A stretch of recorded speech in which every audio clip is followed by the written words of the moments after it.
అందరికీ హాయ్ అండి. ఒక చిన్న విషయం మాట్లాడడానికి వచ్చాను. సుగాలి ప్రీతి అమ్మగారిని నేను ఒకటే అడగదలుచుకున్నాను.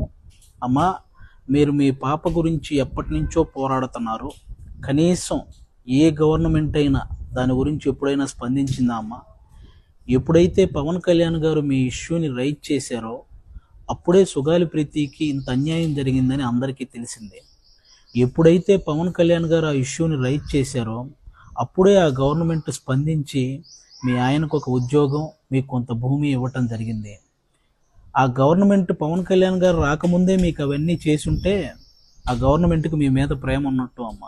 ఎప్పుడైతే పవన్ కళ్యాణ్ గారు రైజ్ చేయడం వల్ల అవన్నీ మీకు చేశారో అంటే పవన్ కళ్యాణ్ గారు అంటే భయం ఉన్నట్టమ్మా. ఇంత చిన్న లాజిక్ మీరు ఎలా మిస్ అయ్యారు అనేది నాకు అర్థం కాలేదు. అంటే పవన్ కళ్యాణ్ గారి ప్రోద్బలంతోనే అది సిబిఐ ఎంక్వైరీ దాకా వెళ్ళింది. ఛార్జ్ షీట్లో పేర్లు మార్చేసి సిబిఐ వాళ్ళకు కూడా అంతు చిక్కనటువంటి అలాంటి కేసు గురించి ఇంకా పవన్ కళ్యాణ్ గారు ఇంకెంతకాలం పోరాడతారమ్మా? మీరైనా ఆలోచించాలి. అలాంటి పవన్ కళ్యాణ్ గారిని పట్టుకొని ఓట్ల కోసం ఈ ఇష్యూని వాడుకున్నారు. ఆ మాట నీకు ఎలా అనిపించాలనిపించిందమ్మా తల్లి? అసలు ఎవరికి అర్థం కాలేదు. ఓట్ల కోసం పవన్ కళ్యాణ్ గారిని ఇష్యూని వాడుకుంటున్నారా? అరే, తన నెలకి తనకు వస్తున్న జీతంలో ఒక్క రూపాయి కూడా తీసుకోకుండా వస్తున్న ప్రతి రూపాయిని పిఠాపురంలో ఉన్న అనాథ పిల్లలకి పంపిస్తున్నటువంటి పవన్ కళ్యాణ్ గారు ఓట్ల కోసం ఒక ఇష్యూని వాడుకుంటారా?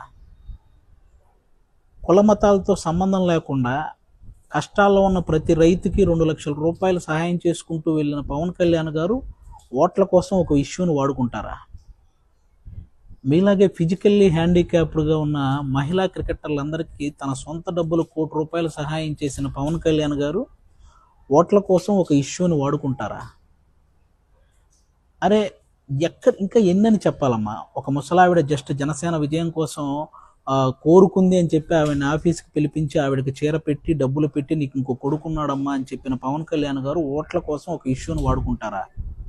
అన్నా, మాకు రోడ్లు కావాలి అని చిన్న పిల్లల దగ్గర నుంచి పేద పిల్లల వరకు ఎక్కడ ఏ మారుమూల ప్రాంతాల్లో ఎవరడిగినా సరే వెంటనే స్పందించి అక్కడ రోడ్లు వేయించిన పవన్ కళ్యాణ్ గారు ఓట్ల కోసం ఒక ఇష్యూని వాడుకుంటారా?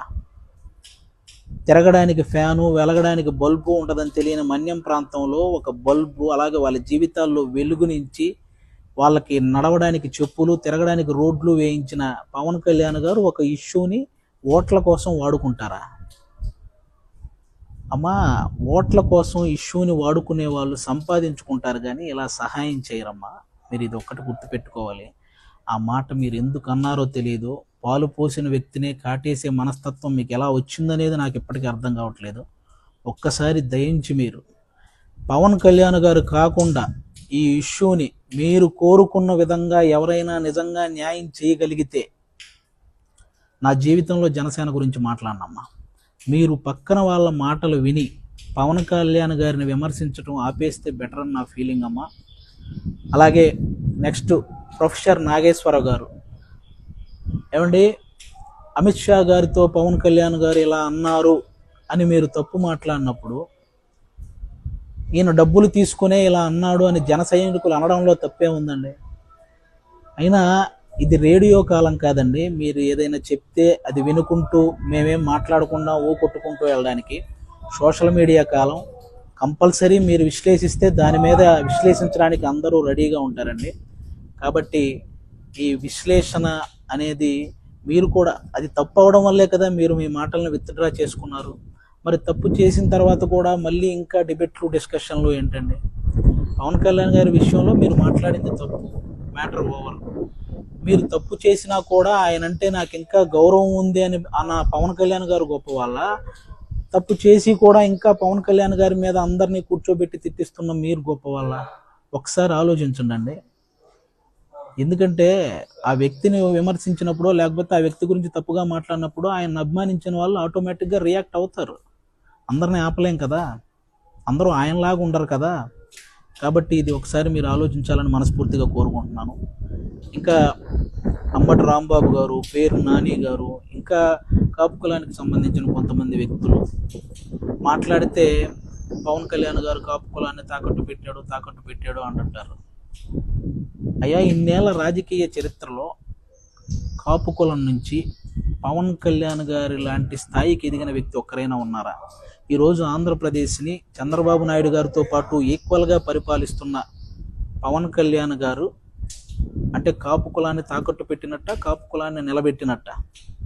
అయినా దేశాన్ని గురించి పాటుపడుతున్న వ్యక్తికి ఒక కులాన్ని అంటగట్టడం ఎంతవరకు కరెక్టు? అసలు కులానికో మతానికో అలా అలా ఆ పిచ్చి ఉన్న వ్యక్తి అతను. అందరినీ సమానంగా చూసే వ్యక్తి, అన్ని కులాలని అన్ని మతాలని తన వెంట నడపాలనే వ్యక్తి. ఆయన సనాతన ధర్మం అనేది హిందూ ధర్మాన్ని ప్రేమిస్తున్నట్టు, ఇతర ధర్మాలని గౌరవిస్తున్నట్టు, అంతేగాని ఓన్లీ హిందువుల్ని వెనకేసుకొస్తున్నట్టు కాదు. ఆయన చుట్టూ ఎంతమంది క్రైస్తవ మతానికి చెందిన వాళ్ళు, ఎంతమంది ముస్లిం మతానికి చెందిన వాళ్ళు ఉంటారో నాకు తెలుసు. వాళ్ళందరికీ ఆయన ఎంత వాల్యూ ఇస్తాడో నాకు తెలుసు. వాళ్ళందరినీ ఎంత ఎంకరేజ్ చేస్తాడో. ఇలా కుల మతాల భేదాలు చూసుకుంటే ఇంతమందికి సహాయం చేయగలుగుతాడా అండి?